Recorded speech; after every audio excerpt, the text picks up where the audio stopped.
Hong Kong, a name known around the world today. A city of skyscrapers, banks, and bustling streets.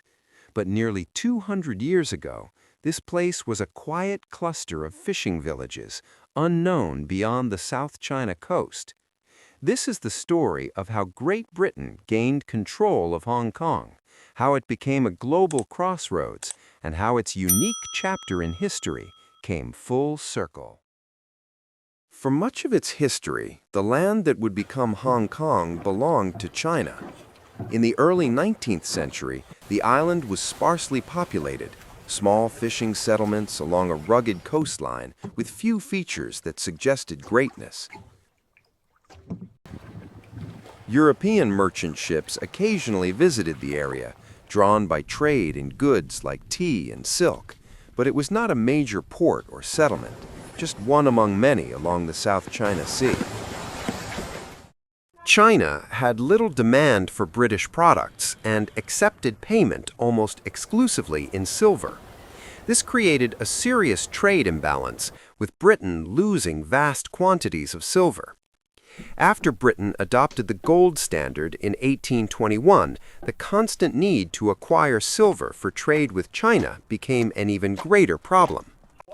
To reverse this imbalance, British merchants began exporting opium, produced mainly in British-controlled India, and smuggling it into China.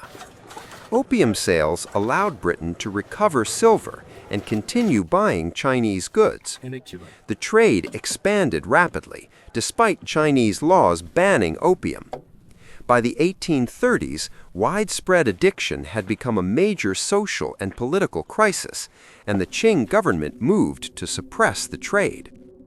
In 1839, Chinese official Lin Zexu confiscated and destroyed large quantities of foreign-owned opium at Canton. Britain responded with military force, leading to the First Opium War. China was defeated, and in 1842, the Treaty of Nanjing was signed. Under its terms, Hong Kong Island was ceded to Great Britain, marking the beginning of British rule in Hong Kong.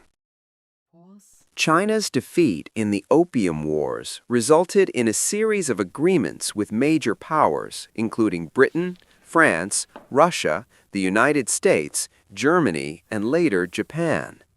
In China, these became known as the Unequal Treaties.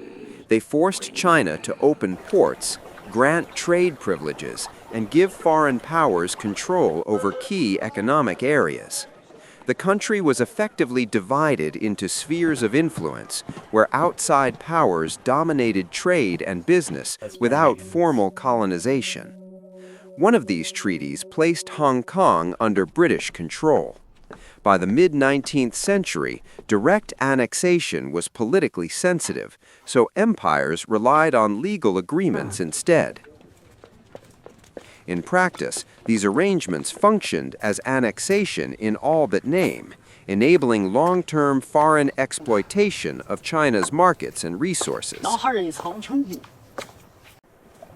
Britain did not need Hong Kong as land, but as a tool to control trade with China. Leasing the territory allowed Britain to gain strategic control with minimal responsibility.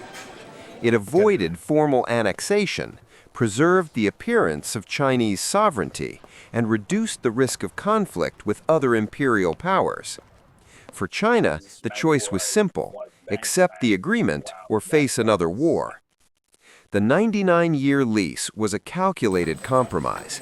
It was long enough for Hong Kong to function as a British colony in practice, yet limited enough to maintain the illusion that the territory would one day return to China.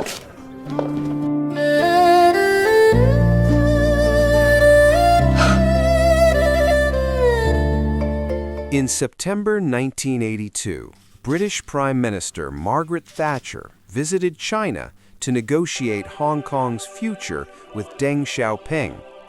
The talks were tense and made clear that Britain had limited leverage once the 99-year lease approached its end.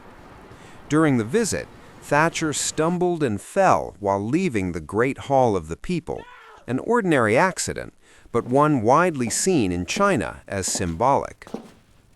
15 years later, in 1997, Hong Kong was returned to Chinese sovereignty. The outcome reflected political reality. Hong Kong did not remain British, but passed back to China under negotiated terms. Hong Kong's story is not just about land. It's about the forces of empire, commerce, and culture, and the people who made it one of the most dynamic cities in the world.